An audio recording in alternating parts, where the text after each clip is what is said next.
आप सभी का जियोग्राफी बाय मैन चैनल में स्वागत है।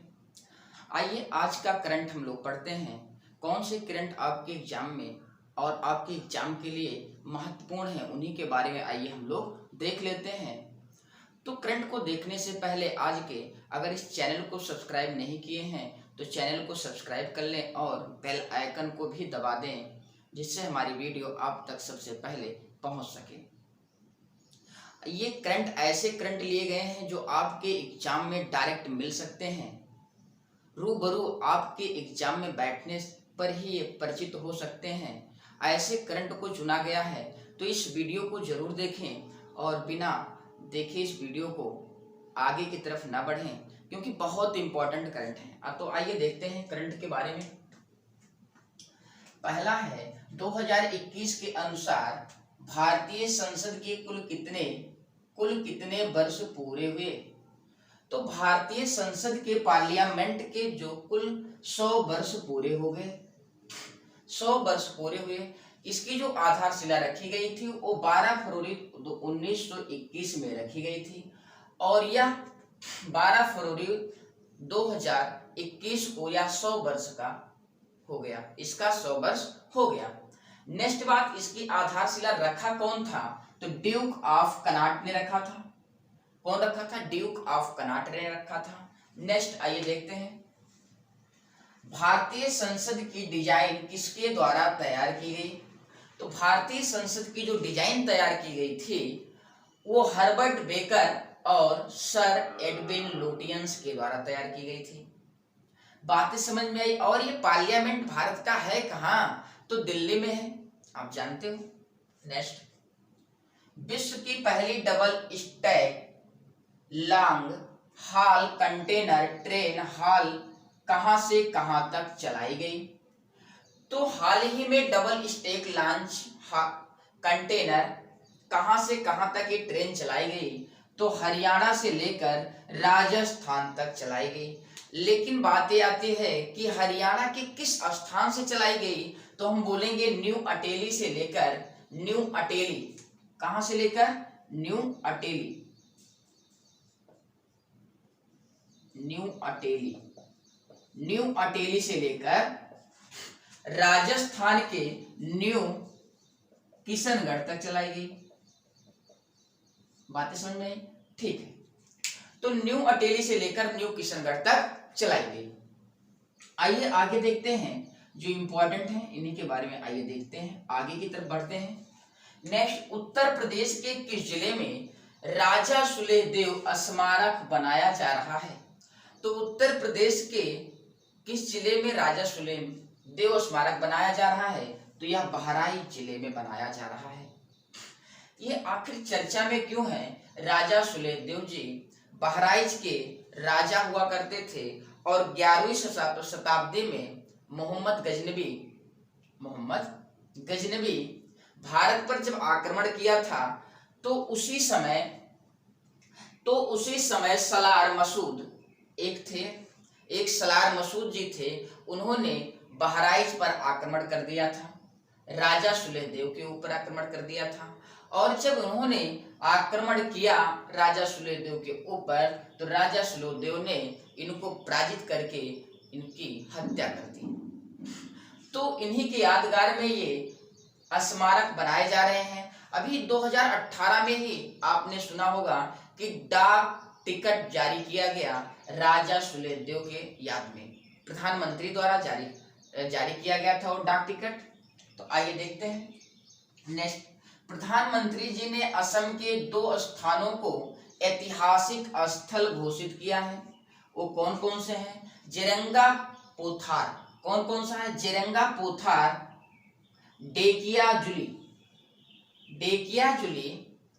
इसलिए इसे प्राचीन स्थल घोषित किया गया, ऐतिहासिक स्थल इसलिए घोषित किया गया क्योंकि 1982 में यहाँ से आंदोलन शुरू हुआ था। यहाँ से एक आंदोलन शुरू हुआ था 1942 में गांधी जी के द्वारा, इसीलिए इसे ऐतिहासिक स्थल घोषित किया गया। नेक्स्ट बात, हाल ही में किस देश में आपातकाल लागू किया गया? तो हाल ही में जो म्यांमार देश है, म्यांमार देश में ही आपातकाल लागू किया गया। यहाँ की राजधानी न्यूक्लिडो है और आप इसको याद रखिएगा। और यहाँ पे आपातकाल लागू किया, यहाँ की सरकार का तख्ता पलट सैनिकों द्वारा कर दिया गया। आइए नेक्स्ट बात सुनते हैं जो इम्पोर्टेंट है। भारत चीन सेनाओं की वापसी पर समझौता किस झील को लेकर हुआ? तो भारत और चीन की जो समझौता हुआ वापसी को लेकर किस झील से हुआ? तो पैंगोंग झील से हुआ और ये लद्दाख में है पैंगोंग झील। और जो ये पैंगोंग झील है भैया, इसके 8 फिंगर हैं। कितने? 8 फिंगर हैं। भारत कहता है कि इसका जो 8वां फिंगर है उस पर LAC है, ये AC है, लाइन एक्चुअल कंट्रोल है। और इस 8वें फिंगर पर चीन ने अपना बेड़ा बनाया है, अपना रहन सहन का ठिकाना, अपनी खोल बनाया, वहां पे अपना कैंप लगाया है इस 8वें फिंगर पर। इसका ये दावा था भारत का। तो इस बात को लेकर ये समझौता हो गया, पैंगोंग झील को लेकर हुआ। ठीक है, आइए देखते हैं नेक्स्ट। आइए देखते हैं करेंसी मैनिपुलेटर लिस्ट में अमेरिका किस को रखा है?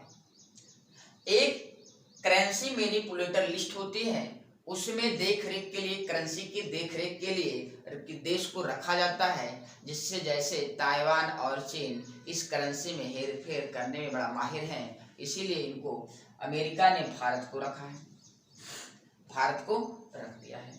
नेक्स्ट, विश्व के किस देश को गर्भपात की वैधानिक अनुमति मिली है? तो किस देश को गर्भपात की वैधानिक अनुमति मिल गई है? तो ये अर्जेंटीना को मिल गई है, अर्जेंटीना को मिल गया। बातें समझ में आई? ठीक। नेक्स्ट आइए देखते हैं इसके बाद, शाहतूत बांध किस देश में बनाया जा रहा है? तो ये अफगानिस्तान में बनाया जा रहा है, भारत की मदद से बनाया जा रहा है। और इस बांध को बनाकर काबुल शहर को एक शुद्ध पेयजल प्रवाहित दिया जाएगा, वहां तक पहुंचाया जाएगा, जिससे काबुल शहर को पानी की समस्या नहीं होगी। नेक्स्ट, हाल ही में किस देश के पूर्व राष्ट्रपति के ऊपर महाभियोग लगाया गया? तो अमेरिका के राष्ट्रपति के ऊपर, डोनाल्ड ट्रंप के ऊपर महाभियोग लगाया गया। नेक्स्ट, कोविड-19 महामारी में 96% रिकवरी रेट के साथ भारत विश्व में कौन सा स्थान प्राप्त किया है? तो यह प्रथम स्थान प्राप्त किया है। ठीक है, आइए नेक्स्ट देखते हैं। बहुत मोस्ट इंपॉर्टेंट क्वेश्चन है ये। कलरव पक्षी महोत्सव कहाँ किया गया? तो कलरव जो पक्षी महोत्सव होता है वो बिहार में किया गया। नेक्स्ट आइए आगे देखते हैं कुछ और जुड़ी बातें। पृथ्वी की जैव विविधता के संरक्षण के लिए वन प्लेनेट सम्मेलन कहाँ आयोजित किया गया? तो ये कहाँ पे आयोजित किया गया? तो पेरिस में आयोजित किया गया, फ्रांस में आयोजित किया गया। बातें समझ में आई? ठीक। नेक्स्ट आइए देखते हैं 2020-21 में उद्योग एवं सेवा क्षेत्र में कितने प्रतिशत की कमी आने का अनुमान है? उद्योग और सेवा क्षेत्र में कितने प्रतिशत कमी की आने का अनुमान है 2020 और 21 में? तो हम बोलेंगे 9.6% से लेकर 8.8% हो सकता है। बातें समझ में? ठीक है, आज के लिए बस इतना ही। थैंक यू, धन्यवाद। अगर आपको ये वीडियो अच्छी लगी हो तो इसे लाइक और शेयर जरूर करें।